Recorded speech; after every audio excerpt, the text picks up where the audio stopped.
Hello friends, സച്ചിനും രേവതിനെയും Chempannoor ഇന്നത്തെ വിശേഷങ്ങൾക്ക് ഏവരും സ്വാഗതം ചെയ്യുന്നു. ഈ ചാനൽ ആദ്യമായിട്ട് കാണുന്ന ആരെങ്കിലും ഉണ്ടെങ്കിൽ ലൈക്ക് ചെയ്ത് സബ്സ്ക്രൈബ് ചെയ്ത് കാണാൻ വേണ്ടി ഒരു കൂടി ഓർമ്മിച്ചുകൊണ്ട് വീഡിയോയിലേക്ക് കിടക്കാം. അങ്ങനെ നമ്മുടെ സച്ചിൻ രേവതിയും വർഷയോടും ശ്രീകാന്തിനോട് പറയാം, നിങ്ങൾ പോകരുത്, ഇന്നൊരു ദിവസം ലീവ് എടുക്കണം. കാരണം അവൻ നമ്മുടെ ചേട്ടനാണ് ഒന്ന്. രണ്ടാമത്തെ കാര്യം, അവനിപ്പം ഈ 3 കോടി രൂപയുടെ ആസ്തിയുള്ള ഒരു വീട് മേടിക്കാൻ പോകുമ്പോഴത്തേക്ക് എന്തെങ്കിലും കബളിപ്പ് പറ്റുമോ ഇല്ലെന്ന് അറിയണം. ഒന്നാമത്തെ കാര്യം, കാരണം 5 കോടി രൂപയുടെ ആസ്തിയുള്ള സാധനമാണ് 3 കോടി കൊടുക്കുന്നത്. അപ്പോൾ അതിൻ്റെ അകത്ത് എന്തെങ്കിലും കുറ്റങ്ങളൊക്കെ ഉണ്ടെന്ന് എനിക്കൊരു സംശയമുണ്ട്. അതുകൊണ്ട് നമ്മളും അവൻ്റെ കൂടെ പോകണം എന്നുള്ള രീതി പറഞ്ഞു. ശരി എന്ന് പറയുമ്പോഴത്തേക്ക് അവരെല്ലാവരും ഒക്കെ പറഞ്ഞു. വർഷം പറയുന്നുണ്ട്, ശ്രീകാന്ത് പറഞ്ഞു നമുക്ക് രേവതി ചോദിക്കുക, ഇന്നത്തെ 2 ദിവസത്തേക്ക് ലീവ് എടുത്തതിന് ഇപ്പം എന്നെ കുഴപ്പമെന്ന് പറയുമ്പോൾ ശരി ചേച്ചി എന്ന് പറഞ്ഞ് അവർ ലീവ് എടുക്കുന്നുണ്ട്.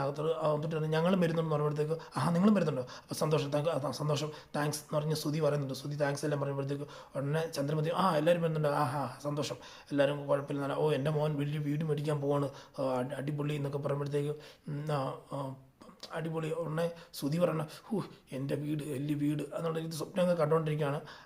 അപ്പം അടുത്ത സീൻ കാണിക്കുമ്പോൾ നമ്മുടെ അമ്പലത്തിൽ ലക്ഷ്മിയും രേവതിയിൽ നിന്ന് തൊഴുതുകൊണ്ടിരിക്കുമ്പോഴത്തേക്ക് പറയാം, അമ്മ എനിക്ക് നല്ല ബിസിനസ് കിട്ടുന്നുണ്ട്, നല്ല രീതിയിൽ കയറി വരുന്നുണ്ട്, എങ്ങനെയും കൂടുതൽ നിങ്ങളുടെ പ്രാർത്ഥനയും വേണം, നിങ്ങളുടെ സഹകരണം വേണം എന്നൊക്കെ പറയുന്നത്.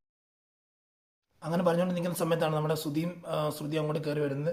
അപ്പം ശ്രുതിയും കയറി വരുമ്പോഴത്തേക്ക് നിങ്ങൾ ഈ അമ്പലത്തിലേക്കാണ് വന്നത്, ഇതെന്താ ഇങ്ങോട്ട് വന്ന് പറയുന്നത്, ഞങ്ങളുടെ കാശ് കൊടുക്കുന്ന ഇത് ഇവിടെ വെച്ചാണ് നടന്നത്, ഞങ്ങളുടെ അഡ്വാൻസ് കൊടുക്കുന്ന ഈ അമ്പലത്തിൽ വെച്ചാണ് അവർ ഇവിടെ ഇങ്ങോട്ട് വരാൻ പറഞ്ഞെന്ന് ശ്രുതി പറയുന്നുണ്ട്. അപ്പോൾ അങ്ങനെയാണെങ്കിൽ ഒരു അർച്ചന നടത്താമെന്നുള്ള രീതി പറയുമ്പോഴത്തേക്ക് ശ്രുതി അതായത് രേവതിയാണെന്ന് പറയുന്നത്. ശ്രുതി പറയണം, അതിൻ്റെ കാര്യമൊന്നുമില്ല, അതിൻ്റെ നിൻ്റെ റെക്കമെൻഡേഷൻ ഒന്നും ഞങ്ങൾക്ക് ആവശ്യമില്ല, ഞങ്ങൾ പൊക്കോളാം എന്ന് പറയുമ്പോഴത്തേക്ക് അടി കിട്ടിയതുപോലെയുള്ള ഒരു സംസാരം കേൾക്കേണ്ടി വരുവാണ് നമ്മുടെ രേവതിക്കും. അങ്ങനെ എന്നിട്ട് പറഞ്ഞിട്ട് അവർ അങ്ങോട്ട് പോകുമ്പോഴത്തേക്ക്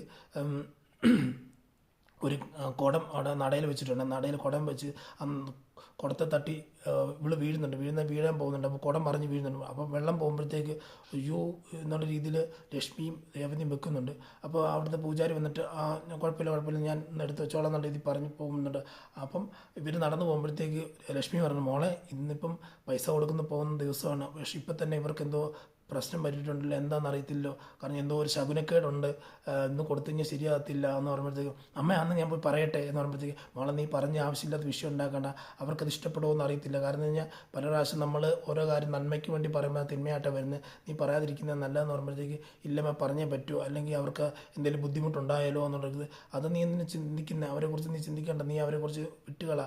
കാരണം ആ കേസ് പല പ്രാവശ്യം നമുക്ക് പണി പറ്റിയിട്ടുള്ളതാണെന്ന് പറയുമ്പോഴത്തേക്ക് എന്നാണല്ലോ ഞാൻ പോയി പറഞ്ഞു നോക്കാം ഇത് പോവാണ്. അപ്പം അത് അടുത്ത സീൻ കാണിക്കുന്ന പറയുമ്പോഴത്തേക്ക് നമ്മുടെ ആൾക്കാരെല്ലാം വന്നിട്ടുണ്ട്. മറ്റേ വീടിൻ്റെ ഓണറും, അതായത് കബളിപ്പിക്കാൻ പോകുന്ന ചീറ്റ് ചെയ്യുന്ന ആൾക്കാരും, അത് ഭാര്യ ഭർത്താവും, പിന്നെ ശ്രുതിയും വന്നിട്ടുണ്ട്. ഇവരെല്ലാം വന്ന് നിൽക്കുമ്പോഴത്തേക്ക് പെട്ടെന്ന് ശ്രുതി പറയുമ്പോൾ നമുക്ക് കാര്യങ്ങളെല്ലാം നടത്താമെന്ന് പറഞ്ഞ് പെട്ടെന്ന് ക്യാഷ് കൈമാറുവാണ്. ക്യാഷ് കൈമാറിയിട്ട് എന്നാൽ എഗ്രിമെൻറ്റ് പേപ്പർ എടുക്കുന്ന പറയുമ്പോൾ എഗ്രിമെൻറ്റ് പേപ്പറൊക്കെ എടുത്ത് സൈൻ ചെയ്യാൻ പോകുമ്പോഴത്തേക്ക്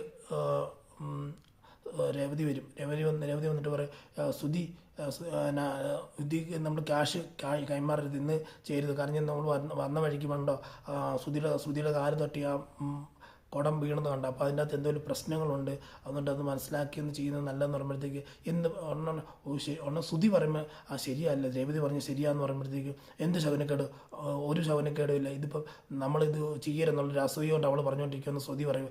അസൂയ ഉണ്ടോ, എനിക്കെന്നെ അസൂയ എന്ന് പറയുമ്പോഴത്തേക്ക് നിങ്ങൾക്കൊക്കെ അസൂയുണ്ട്, നമുക്കറിയാം നമ്മൾ ഒന്നും രക്ഷപ്പെടുന്ന നിങ്ങൾ ആഗ്രഹിക്കുന്ന ആൾക്കാരാ എന്ന് പറഞ്ഞിട്ട് ശ്രുതി പറയുന്നുണ്ട്. എന്നാലും അവൾ പറഞ്ഞ് കേൾക്കണ്ട, ശ്രുതി നിനക്ക് വേറെ പണിയില്ല, കാരണം അങ്ങനെയുള്ളവർ ഇവരുടെ സ്വഭാവം നിനക്ക് അറിയത്തില്ല, വീട്ടിൽ ഇവർ ചെയ്യുന്നത് എങ്ങനെയാണ് നിൽക്കുന്നത് അറിയത്തില്ല പറയുമ്പോഴത്തേക്ക് ഒന്നും കൂടെ ആലോചിക്കാം എന്നുള്ള ഇത് പറയുമ്പോഴത്തേക്ക് മറ്റേ ചീറ്റ് ചെയ്യുന്ന ആൾക്കാർ പറയാം, നിങ്ങളിത് ആലോചിച്ചുകൊണ്ടിരുന്നു, ഞങ്ങൾ വേറെ പണി നോക്കുക, കാരണം ഞങ്ങൾക്ക് വേറെ ആൾക്കാർ ഉണ്ട് കേട്ടോ എന്ന് പറയുമ്പോൾ, എടി മറ്റേ ആളെ വിളിക്കും, ഇവർ ക്യാഷ് തരുന്നില്ല, വേണ്ട നമുക്ക് മറ്റേ ആൾക്കാർക്ക് കൊടുക്കാമെന്ന് പറയുമ്പോഴത്തേക്ക് ശ്രുതി പറഞ്ഞു, കണ്ടോ അവളുടെ വാക്ക് കേട്ടോണ്ടിരുന്ന് കഴിയുമ്പോഴത്തേക്ക് എല്ലാം കുളഭാഗത്തുള്ളൂ, ഒന്നും നടക്കത്തൊന്നുമില്ല, അതൊക്കെയാണ് ശ്രുതി കാശ് മേടിച്ച് ക്യാഷ് കൊടുത്തതെന്ന് പറയുമ്പോഴത്തേക്ക് അങ്ങനെ ക്യാഷ് കൊടുത്ത് പിന്നെ എഗ്രിമെൻറ്റ് സൈൻ ചെയ്യുകയാണ്. പെട്ടെന്ന് ഈ ശ്രുതി പറയുന്നതനുസരിച്ച് കാര്യങ്ങൾ നീക്കിക്കൊണ്ടിരിക്കുകയാണ്. അപ്പം രേവതി തിരിച്ച് വന്നിട്ടുമ്പോഴത്തേക്ക് അമ്മയെ കാണുമ്പോഴത്തേക്ക് പറയാം, മോളെ ഞാൻ അപ്പോഴേ പറഞ്ഞല്ലേ നീ പോകണ്ടെന്ന് പറഞ്ഞില്ലേ, നീ പറഞ്ഞു കഴിഞ്ഞാൽ അവർ അംഗീകരിക്കത്തില്ലെന്ന് ഞാൻ പറഞ്ഞില്ല, നീ എന്തിനാ ചെയ്തേ, എന്തിനാ കേൾക്കാതെ പോയത്, ഞാൻ പറയുന്നത് കേൾക്കാതെ പോയെന്നുള്ളത് ചോദിക്കുന്നുണ്ട്. ആ സമയത്ത് ശ്രുതി പറയുന്നുണ്ട്, പിന്നെ രേവതി പറയുന്നുണ്ട് ശരി അമ്മ പറഞ്ഞ് ശരിയാകുന്നു, ഞാൻ കേൾക്കുന്നില്ലെന്ന് കേൾക്കാതെ പോയെന്ന് പറഞ്ഞുകൊണ്ട്. പിന്നെ അടുത്ത സീൻ കാണിക്കുന്ന പറയുമ്പോൾ നമ്മുടെ രേവതി ഈ ഓഡിറ്റോറിയത്തിൽ വരുന്നുണ്ട്. ഓഡിറ്റോറിയത്തിൽ വന്നു കഴിയുമ്പോഴത്തേക്ക് അവിടുത്തെ ഒരു ആള് ഒരു കല്യാണ പാർട്ടി പറയുമ്പോൾ അവളെ രേവതി നിൻ്റെ വർക്കും കാര്യങ്ങളും ഞങ്ങൾ കണ്ടു, നല്ല വർക്കാണ്, നിനക്ക് തന്നെ വർക്ക് തരാൻ വേണ്ടി ആഗ്രഹിക്കുന്നു, നിൻ്റെ ഡെക്കറേഷനെല്ലാം നല്ല രീതിയിൽ കണ്ടു എന്ന് പറയുമ്പോഴത്തേക്ക് ആണോ അങ്ങനെയാണെങ്കിൽ ഞാൻ തന്നെ ഏറ്റെടുത്ത് നടത്തിക്കോളാം എന്നുള്ള രീതി പറയുന്നുണ്ട്.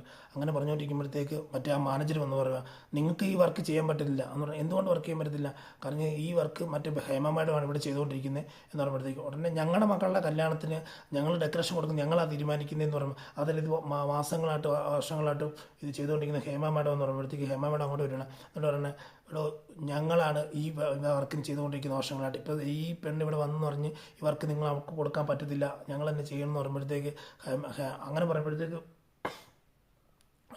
രേവതി പറയുവാണ് അല്ല അവർ ചോദിക്കണേ ഞങ്ങളുടെ മോളുടെ കല്യാണം അത് വർക്ക് കൊടുക്കണോ വേണ്ടയോ, അത് ആർക്ക് കൊടുക്കണം വേണ്ടെന്ന് ഞങ്ങളല്ല തീരുമാനിക്കുന്നത്, നിങ്ങളാണ് തീരുമാനിക്കുന്നത് ചോദിക്കുമ്പോഴത്തേക്ക് അത് നിങ്ങൾ തീരുമാനിച്ചാലില്ലെങ്കിലും പക്ഷേ വർക്ക് മുഴുവനും ഞങ്ങൾക്ക് ഇത് കിട്ടണം എന്ന് പറയുമ്പോഴത്തേക്ക് അവിടെ രേവതി പറയും അല്ലെങ്കിൽ എന്നിട്ട് മറ്റേ ഹേമ പറയുന്നുണ്ട് ഒരു കാര്യം ചെയ്യും ഈ മണ്ഡപം മുഴുവൻ നോക്കുമ്പോഴത്തേക്ക് ഇതിൻ്റെ അകത്ത് ഓരോ സ്ഥലങ്ങളിലും പൂക്കളും ഡെക്കറേഷൻ കൊണ്ട് അലങ്കരിക്കും, നമ്മൾ ഇത് ചെയ്ത് അലങ്കരിച്ച് കഴിയുമ്പോഴത്തേക്ക് ഇത് അത് ഓരോന്നിനും എത്ര രൂപ ആകും എന്നുള്ളൊരു കാൽക്കുലേഷൻ ചെയ്യാൻ പറയും. എന്നാൽ ശരി അങ്ങനെയാണെങ്കിൽ അങ്ങനെ എന്നാൽ രേവതി പറയാം അങ്ങനെ നമുക്ക് നോക്കാം, നമ്മുടെ ഈ എത്ര രൂപയ്ക്ക് ഇതിൻ്റെ അകത്ത് ഒതുങ്ങി നിൽക്കുമെന്ന് നമുക്ക് നോക്കാമെന്ന് പറയുമ്പോഴത്തേക്ക് രേവതി അങ്ങനെ പറയുമ്പോഴത്തേക്ക് അത് നോക്കാൻ തുടങ്ങും. അപ്പം അങ്ങനെ ഒരു രണ്ടുപേരും ഒരു കാൽക്കുലേഷൻ എടുത്തിട്ട് നോക്കാൻ തുടങ്ങും. രണ്ടുപേരും രേവതി വന്നിട്ട് പറയുക ഇന്ന പോലെ പിന്നെ പൂക്കൾക്ക് ഇപ്പം എത്ര വിലയെന്ന് ചോദിക്കുന്നുണ്ട്. അപ്പം വിലയുടെ അനുസരിച്ചുള്ള രീതിയിൽ ഒരു പ്രൈസ് ഇടും, എല്ലാം കൂടി ചേർന്ന് ഒരു 1,20,000 രൂപ എന്ന് പറയുക.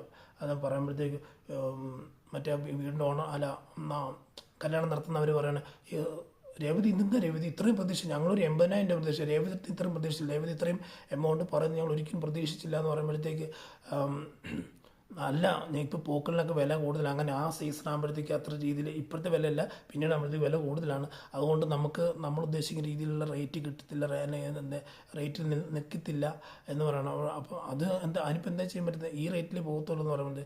അപ്പം ഹേമമാഡം ഒരു ഷീറ്റ് കൊണ്ട് കൊടുക്കും എന്നിട്ട് പറയുക അവർ ചെയ്യുന്ന വർക്കിൻ്റെ പാതി വിലയ്ക്ക് തന്നെ ഞാൻ ചെയ്തു തരാം എന്നുള്ള രീതിയിൽ പറയുവാണ്. അപ്പോൾ പാതി വിലയ്ക്കോ എന്നുണ്ട്, അതേ പാതി വിലയ്ക്കെന്നുള്ള രീതിയിൽ പറഞ്ഞ് നിൽക്കുവാണ്. അപ്പോൾ അത്ര രീതിയിൽ അടികൊണ്ട രീതിയിൽ നമ്മുടെ രേവതി നിൽക്കുവാണ്. എന്താണ് ഇത് മിക്കവാറും വർക്ക് അവർക്ക് കൊടുക്കാൻ തന്നെ ചാൻസാണ് നമ്മൾ കാണുന്നത്. അപ്പോൾ ഇന്നത്തെ വിശേഷം ഇവിടെ കൊണ്ട് അവസാനിക്കുകയാണ്. നാളെയും നല്ല പുതിയ പുതിയ വിശേഷങ്ങളായിട്ട് നിങ്ങളുടെ മുമ്പേ കടന്നു വരാമെന്ന് പറഞ്ഞുകൊണ്ട് ഇവിടെ പറയുന്നു. മാത്രമല്ല നമ്മുടെ മഴതോരും മുമ്പിലെ വിശേഷം നമ്മൾ ഇട്ടിട്ടുണ്ട്, ഫുൾ വീഡിയോ ഇട്ടിട്ടുണ്ട്, ഷോർട്ട് വീഡിയോ ഇട്ടിട്ടുണ്ട്. അത് നിങ്ങൾ കയറി കാണണം എന്ന് ഓർമ്മിച്ചുകൊണ്ട് ഇന്നത്തെ വീഡിയോയിൽ നിന്ന് ഇവിടെ പറയുന്ന സൈനിങ് ഓഫ്. Thank you.